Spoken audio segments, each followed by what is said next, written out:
Hari ini, kita akan coba bedah bareng-bareng sebuah panduan penting dari Kementerian Pendidikan Indonesia yang bisa jadi kunci buat transformasi pendidikan kita. Namanya Komunitas Belajar. Yuk kita lihat langsung gimana sih cara kerjanya? Buat Bapak dan Ibu guru, pertanyaan ini mungkin familiar banget ya. Rasa sendirian pas lagi hadapin tantangan di kelas itu nyata banget.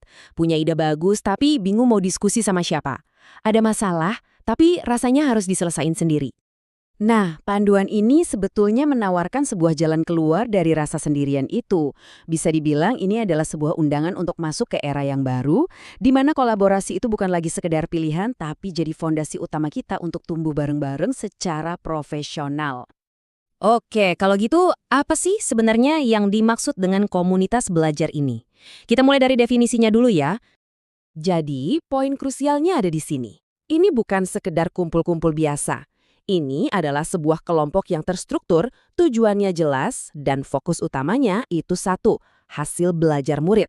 Kata kuncinya ada tiga, belajar bersama, kolaborasi, dan terukur. Dan gambar ini ngejelasin semuanya dengan pas banget. Coba bayangin ini tuh kayak ruang kerja bareng, sebuah tempat di mana tantangan yang Anda hadapi di kelas, misalnya murid yang sulit paham materi, atau gimana cari cara ngajar yang lebih asik, itu dibahas dan dicari solusinya bareng-bareng sama rekan guru yang lain. Satu hal yang penting juga untuk kita tahu, konsep ini tuh bukan ide yang tiba-tiba muncul.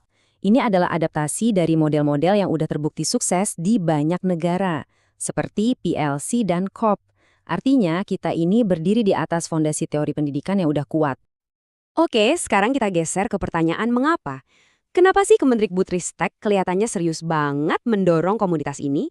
Apa sebetulnya filosofi di baliknya? Nah, ini dia salah satu ide yang paling kuat di dalam panduan ini. Model belajar 70-20-10. Coba deh perhatikan angkanya. 70% pengembangan kompetensi guru itu diharapkan terjadi di dalam komunitas belajar. Ini sebuah pergeseran paradigma loh. Kita menjauh dari pelatihan formal yang ternyata kontribusinya cuma 10%. Intinya, pembelajaran yang paling efektif itu terjadi di tempat kerja, pas kita lagi mecahin masalah nyata, bareng-bareng. Supaya komunitas ini bisa berjalan efektif dan gak asal-asalan, semuanya itu dipandu oleh 3 pilar utama, atau yang di sini disebut 3 ide besar. 3 ide inilah yang jadi semacam kompas buat setiap diskusi dan kegiatan di dalamnya. Pertama, fokusnya harus selalu ke murid. Setiap keputusan yang diambil, pertanyaannya cuma satu, apakah ini bakal meningkatkan hasil belajar murid? Kedua, membangun budaya kolaborasi, di mana keberhasilan murid itu jadi tanggung jawab kita semua, bukan cuma guru kelasnya. Dan yang ketiga, orientasinya pada hasil. Jadi, semua keputusan itu harus berdasarkan data dan bukti, bukan cuma asumsi atau kira-kira. Oke, konsepnya bagus, filosofinya juga kuat. Tapi, gimana cara kerjanya dalam praktek sehari-hari? Yuk, kita lihat struktur operasionalnya. Nah, ini dia intinya. Seluruh siklus kerja di dalam komunitas ini berputar di sekitar 4 pertanyaan kunci yang kuat banget. Pertanyaan-pertanyaan inilah yang menjaga diskusi tetap fokus, relevan, dan ujung-ujungnya menghasilkan tindakan nyata. Pertanyaan pertama nih soal kejelasan. Sebelum kita mulai ngejar, kita semua di komunitas harus sepakat dulu, apa sih tujuan pembelajaran yang paling esensial yang harus dikuasai sama setiap murid. Lanjut, gimana cara kita ngukurnya? Pertanyaan ini mendorong kita untuk bikin penilaian yang beneran bisa ngukur pemahaman murid, bukan cuma sekedar formalitas atau ngejar materi selesai loh. Nah, ini pertanyaan tentang intervensi. Kalau dari data kelihatan ada murid yang ketinggalan, apa rencana kita? Apa sistem dukungan yang udah kita siapkan? Ini penting supaya nggak ada satupun murid yang terlewat. Dan yang terakhir, pertanyaan ini juga nggak kalah penting.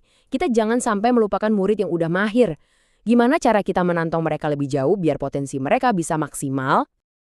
Enaknya lagi, panduan ini juga ngasih langkah-langkah yang praktis.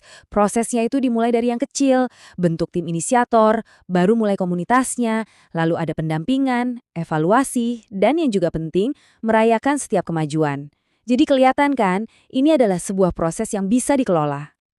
Jadi, setelah kita lihat apa, mengapa, dan bagaimananya, yuk kita coba simpulkan, apa sih dampak besar yang sebetulnya ingin dicapai lewat pendekatan ini? Pada akhirnya, dampaknya ada 4. Pertama, kesenjangan kompetensi antar guru jadi berkurang. Kedua, kualitas pembelajaran jadi lebih merata untuk semua murid. Ketiga, terbangunnya tanggung jawab kolektif. Dan yang terpenting, nggak ada lagi guru yang merasa berjuang sendirian. Dan inilah inti dari semuanya. Sebuah pergeseran pola pikir yang fundamental banget. Kita nggak lagi cuma mikirin murid di kelas kita sendiri, tapi mulai memandang semua murid di sekolah sebagai tanggung jawab kita bersama. Dari murid saya, jadi murid kita. Mari kita tutup bahasan kali ini dengan pertanyaan ini.